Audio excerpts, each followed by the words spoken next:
आउज़ुबिल्लाहिमिनश्शैतानिर्रजीम बिस्मिल्लाहिर्रहमानिर्रहीम। प्यारे प्यारे स्टूडेंट्स, अस्सलामु अलैकुम वरहमतुल्लाहि वबरकातुहू।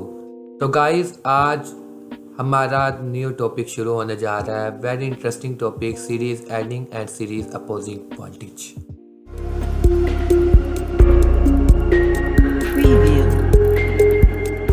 तो स्टूडेंट्स, ये स्टार्ट करते हैं। इससे पहले मेरी छोटी सी रिक्वेस्ट कि मेरे चैनल को सब्सक्राइब करें, मेरी वीडियोस को लाइक करें। अगर आपके पास कोई क्यूरी है तो आप कमेंट सेक्शन में मुझसे पूछ सकते हैं, इंशाल्लाह मैं उसका आंसर भी दूंगा। तो अब हम अपने टॉपिक को शुरू करने जा रहे हैं। तो हमारा topic series adding and series opposing voltage.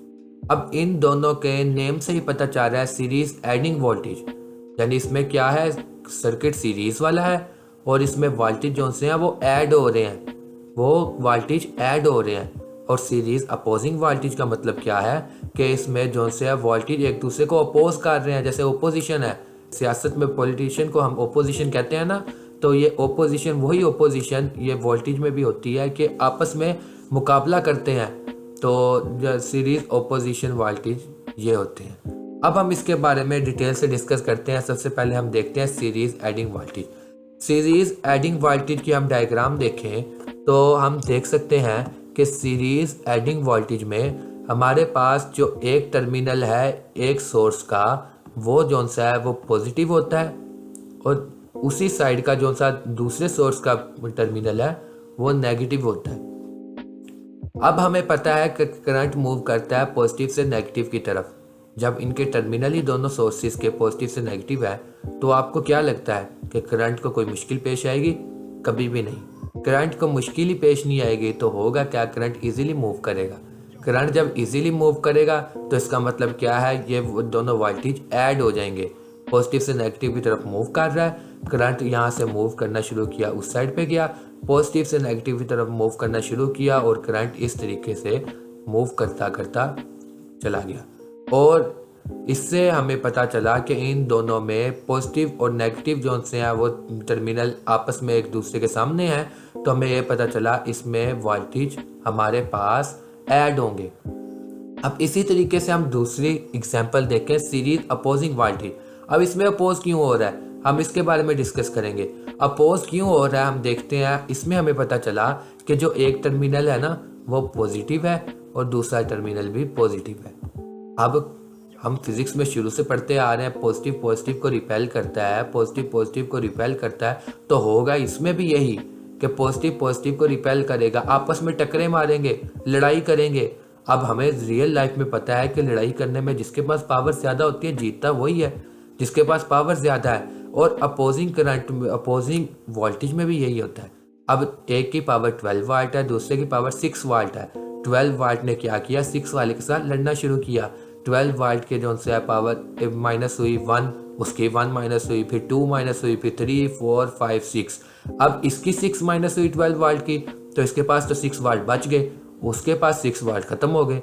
अब हुआ ये कि वो तो खत्म हो गया, इसका मतलब क्या है, 6 वाट जो से है ना वो अब यहाँ से वोल्टेज जो से प्रोवाइड किए जाएंगे, क्योंकि आपस में लड़ाई हुई इस वजह से कि दोनों के पास पॉजिटिव चार्ज था।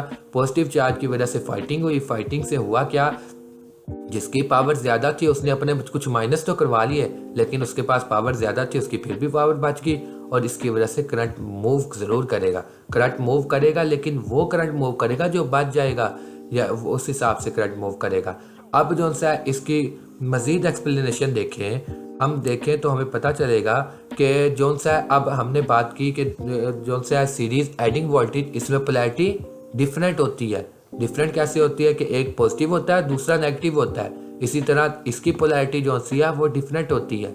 इसका मतलब क्या है कि इसकी पोलैरिटी सेम होगी तो इससे क्या होगा कि एक भी पॉजिटिव दूसरा भी पॉजिटिव। पोलैरिटी के बारे में अगर आपने डिस्कस नहीं किया तो मेरा एक लेक्चर जो सा है पोलैरिटी के अकॉर्डिंग मेरे टॉपिक का नाम है, तो आप वो सर्च करके इंशाल्लाह उसको भी समझ सकते हैं।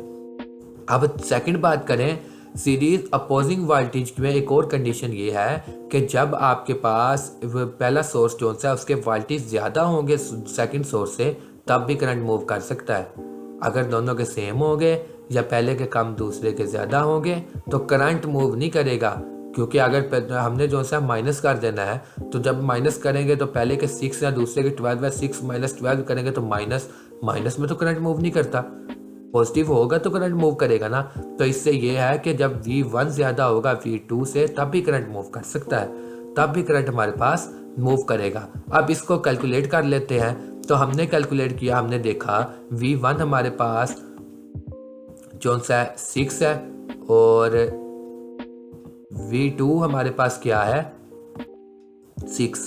V1 और V2 हमारे पास क्या है 6 है। तो हमने देखा V1 और V2 में हमने 6 + 6 किया = 12 आ गया। अब 6 + 6 = 12 आया। I = V/R वाला फार्मूला लगाया, हमने V की जगह पे 12 पुट किया और रेजिस्टेंस हमारे पास हम देख लेते हैं कितनी है। रेजिस्टेंस हमारे पास 4 और 2 है, इसका मतलब 4 + 2 6 रेजिस्टेंस है हमारे पास। हमने फार्मूला लगाया तो हमारे पास आंसर आया ये वाला = 2। इसका मतलब है सीरीज एडिंग में करंट कितना गुजर रहा है 2 एम्पेयर का।